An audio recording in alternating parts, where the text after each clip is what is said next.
Peace, family. It's me. I'm alive. I'm well. I wanted to check in because I know it's been a while since I've been on YouTube, since I've been live, since I've been reading your cards and interacting with your energy. And that's because I had surgery like a week ago.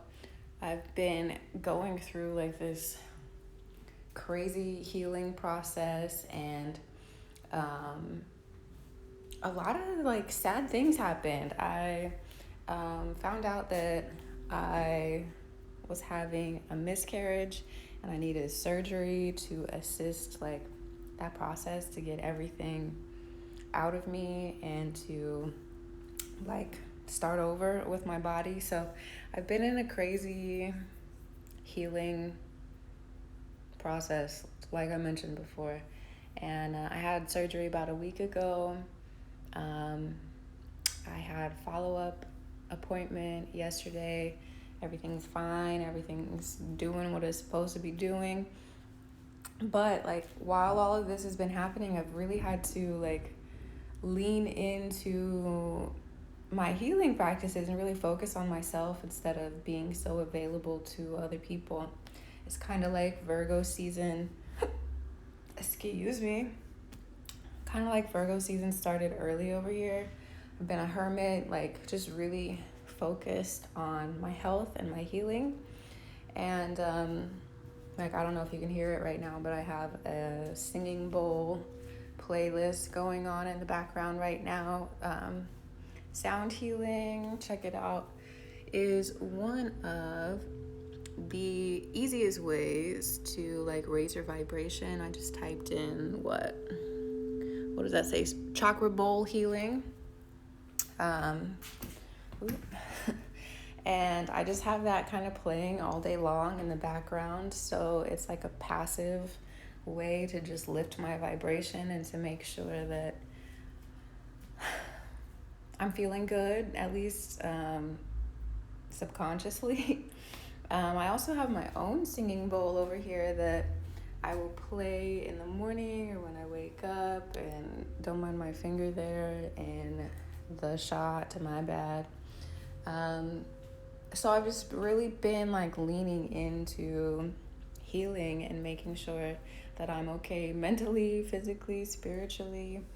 Um, every morning I have two altars. I have a healing altar and I have an ancestor altar. So I'll go to my ancestor altar and light a candle and just say, what's up to my ancestors, my grandma especially. And then I'll come over to the healing altar. I have a blue candle for healing and I light that. I also have this womb blessing intention oil that I made over Friday the 13th. And it has a lot of different like herbs in it for like physical and spiritual healing. And I'll put that oil on my hands, put it on my belly, say a little prayer for myself, and lift my vibrations when it comes to the herbs and essential oils that are in there. I also have this Womb Love herbal support, and this is something that I made before this whole miscarriage stuff happened. And I offer it in the shop, but it's an herbal tincture. So what that means is you put like the healing herbs inside of a jar with this is an alcohol tincture, so this was like a really high grade of vodka, and you put that in there for about 6 weeks. And what that does is it infuses the alcohol with whatever herbs you put in there. And the herbs I chose were raspberry leaf, nettle, and oat straw. And all of those are just packed with vitamins and minerals and good juju for your reproductive system. So it's crazy because I've been using like my own medicine that I personally make to help heal myself. And that has been incredibly powerful for me because it's like I feel more empowered. I feel like I know what to do to create healing. I also want to show you my little, it's cute, it says life is beautiful. Let me move my finger. But I have all these like herbs, and I got rose back there and calendula and hibiscus and just all of these herbs that I use to make my offerings. And when you guys order from the shop, like teas and yoni steams and the infused oils, it's all from my own little apothecary shop. So that's my workstation, and it's crazy because I've been using what I typically use to create for you. I've been creating for myself, and it's been, like I said, empowering. It's been healing. It's been good. It's been good as far as, all that goes. So if you've been wondering where I'm at my house trying to heal, making sure that I'm feeling better, that I'm feeling energized, that I'm feeling ready to be alive. Honestly, it's been a lot, and I don't know if any of you have experienced miscarriage or illness or surgery, things like that before, but it kind of takes a lot out of you, and you have to like reframe your mind, reframe everything. And so that's what I've been doing over here. I've never had surgery before. I've never had anesthesia.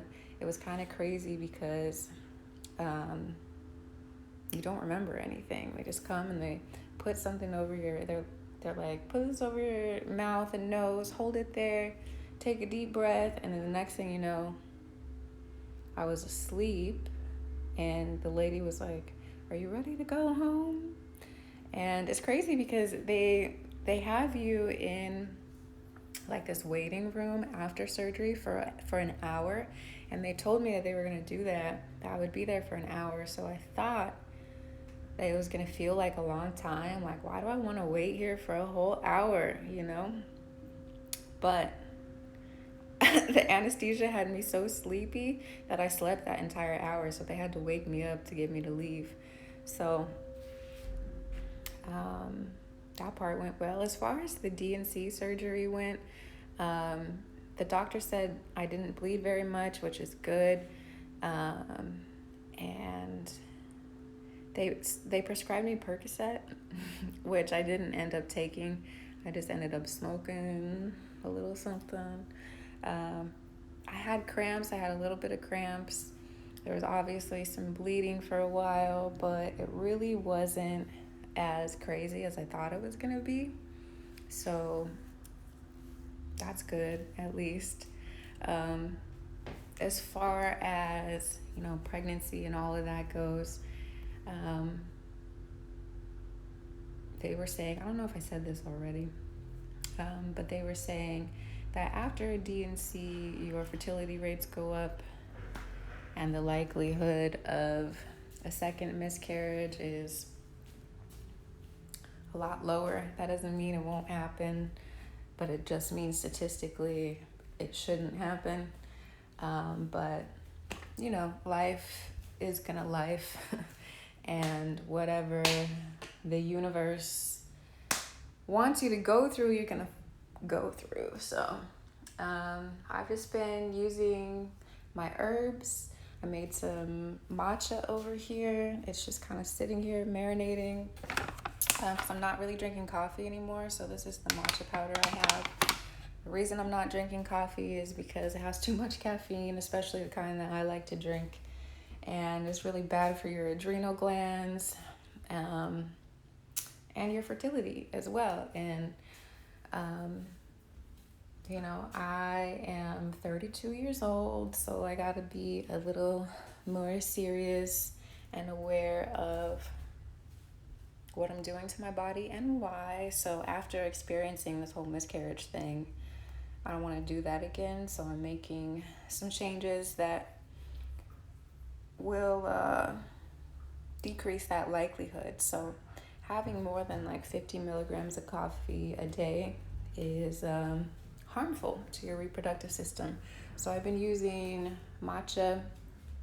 I don't really like the taste of it, so I end up adding a little bit of vanilla syrup in it.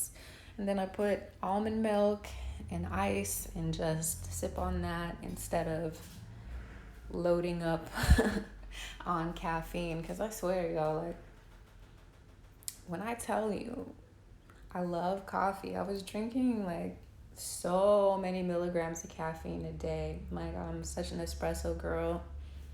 And like Vietnamese iced coffee, like the strongest possible coffee you could have, that's what I was drinking. So I've just been making healthier choices, trying to heal my body with herbs and supplements and vitamins. Did I show you? So I'm still taking prenatal vitamins even though I'm not pregnant. But if you are trying to preserve your fertility, especially as you get older, it's smart just to take prenatal vitamins anyway, because it has all of the stuff that your body needs. So if you take it, you can start feeding your eggs to make sure that one day when you are pregnant, that your eggs are as strong and good quality as they could possibly be. So even though I'm not pregnant anymore, I'm taking the prenatal vitamins. I drink herbal tea all day. I drink so much water. I'm not drinking coffee. I'm not drinking alcohol anymore. I've just been making changes in my life to make sure, or to at least reduce the likelihood that all of this BS happens to me again.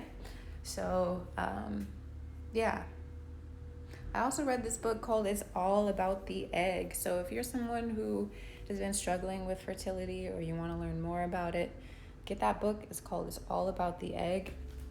And there's also a book that's really good. I'm looking at my bookshelf right now.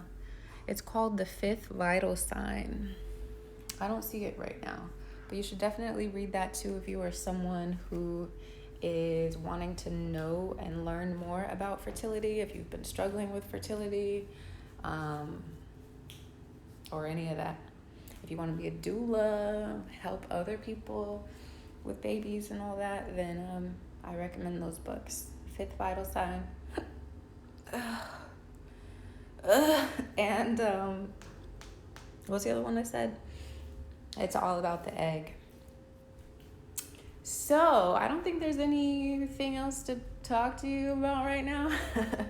This is kind of my life at this current moment in time.